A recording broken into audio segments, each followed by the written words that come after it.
பிரீத்தி, மளிகை கடைக்கு போகணும்னு சொன்னியே, போலாமா?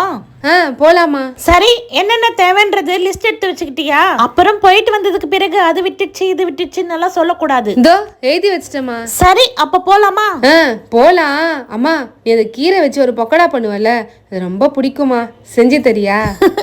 எனக்கு காலையிலே தெரியும் நீ கீரை வாங்கின்னு வரும்போது நீ கீரை பக்கோடா தான் கேட்பேன்னு. அதுக்காக நான் எல்லாம் ரெடி பண்ணி வச்சுட்டேன். கடைக்கு போயிட்டு வந்த உடனே செஞ்சு தரேன். கிறிஸ்பியான சிறுகீரை பக்கோடா எப்படி செய்யலான்றது பாப்போமா? இதே மெத்தட்ல நீங்க எந்த கீரை வேணாலும் சேர்த்து பக்கோடா செஞ்சுக்கலாம். கிளீன் பண்ணி கட் பண்ண சிறுகீரை 3/4 கப், வெங்காயம் 2, நறுக்கிய பச்சை மிளகாய் 1, 6 பல்லு பூண்டு தட்டி சேர்த்துக்கலாம். 1 இன்ச்சு இஞ்சிய தட்டி சேர்த்துக்கலாம். கடலை மாவு 1 கப், அரிசி மாவு 1/4 கப், மஞ்சத்தூள், கரம் மசாலா 1/4 ஸ்பூன், மிளகாய் தூள் 1 ஸ்பூன், சீரகம், சோம்பு, உப்பு 3/4 ஸ்பூன் அளவுக்கு சேர்த்துக்கலாம். பெருங்காயத்தூள் 1 1/2 ஸ்பூன் சேர்த்துக்கலாம். சூடாக காய்ச்சிய எண்ணெய் ஒரு 2 டேபிள் ஸ்பூன் அளவுக்கு சேர்த்துக்கலாம். சூடான எண்ணெய் ஊத்தினதுனால முதல்ல ஸ்பூன்ல கலந்துட்டு அதுக்கப்புறம் கொஞ்சம் கொஞ்சமா தண்ணியை சேர்த்துக்கலாம். மாவை பக்கோடா போடுற கன்சிஸ்டன்சிக்கு பிசைஞ்சு எடுத்துக்கலாம். எண்ணெய் காஞ்ச உடனே மீடியம் ஃப்ளேம்ல வச்சுட்டு பக்கோடாகளை போட ஆரம்பிச்சிடலாம். இப்ப மாவை எடுத்துட்டு எண்ணெயில இது போல கிள்ளி கிள்ளி விடலாம். மீடியம் ஃப்ளேம்லயே தான் இருக்கணும். அப்பதான் பக்கோடா நல்லா வெந்து கிறிஸ்பியா வரும். ஹை ஃப்ளேம்ல வச்சீங்கன்னா போண்டா போல ஆயிடும். பக்கோடாக்கள் வெந்து வரும்போது கொஞ்சோண்டு முந்திரியும் ஒரு கைப்பிடி கறிவேப்பிலையும் பொரிக்க விட்டு பக்கோடாக்களை எடுத்துடலாம். பக்கோடாக்கள் வெந்து வரும்போது